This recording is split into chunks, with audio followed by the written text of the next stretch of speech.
Budget સત્રના 12મા દિવસે વિપક્ષના હોબાળાને પગલે સંસદની કામગીરીમાં વિક્ષેપ. કેન્દ્રીય મંત્રી મનસુખ માંડવિયાએ લોકસભામાં ઔદ્યોગિક સંબંધ સંહિતા વિધેયક 2026 કર્યું રજૂ. બિલ પર ચર્ચા ચાલુ.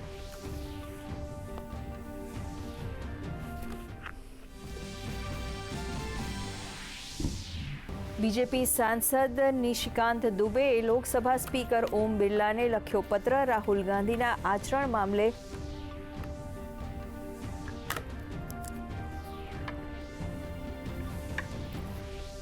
તત્કાલીન તપાસ અને સંસદીય સમિતિની રચના કરવાનો કર્યો અનુરોધ. સભ્યપદ રદ કરવાની પણ કરી માંગણી. ત્રીજા ધોરણથી લઈ એડવાન્સ રિસર્ચ સુધીના ક્ષેત્રે આર્ટિફિશિયલ ઇન્ટેલિજન્સનો થશે ઉપયોગ. ભારત બોધન AI સમિટમાં શિક્ષણ પ્રધાન ધર્મેન્દ્ર પ્રધાને કહ્યું, સમાજના દરેક વર્ગના લોકોના લાભ માટે AIનો સમાવેશી વિકાસ થાય તે અનિવાર્ય. ગિફ્ટ સિટીમાં ઇન્ડિયન AI રિસર્ચ ઓર્ગેનાઇઝેશન અને AI સેન્ટર ઓફ એક્સિલન્સની કરાશે સ્થાપના. રાજ્ય સરકાર ટૂંક સમયમાં AI પર ધ્યાન કેન્દ્રિત કરતું ડીપ ટેક મિશન કરશે જાહેર.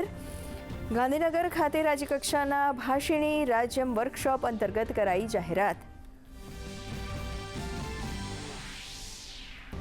16મી ફેબ્રુઆરીએ યોજાશે વિધાનસભા ઉપાધ્યક્ષની ચૂંટણી. જેઠાભાઈ ભરવાડે રાજીનામું આપતા ખાલી પડેલ જગ્યા પર ચૂંટણી માટે નોટિફિકેશન જાહેર. ઉમેદવારી ભરવા ઇચ્છુક સભ્યો 13મી ફેબ્રુઆરી બપોરે 12 વાગ્યા સુધી રજૂ કરી શકશે દરખાસ્ત.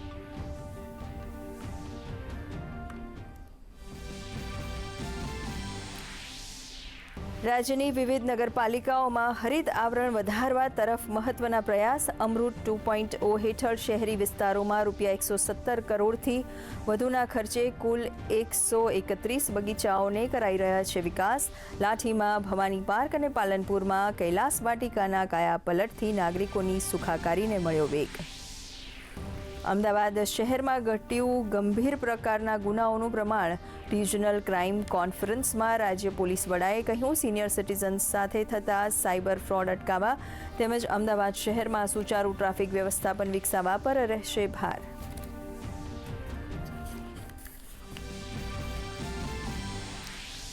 સઘન સુરક્ષા બંદોબસ્ત વચ્ચે બાંગ્લાદેશમાં સંસદીય ચૂંટણી અને જનમત સંગ્રહનું આયોજન. આવામી લીગે બાંગ્લાદેશમાં અસ્થિરતા ભર્યા માહોલની આપી ચેતવણી. ચૂંટણીને ગણાવી હાસ્યાસ્પદ.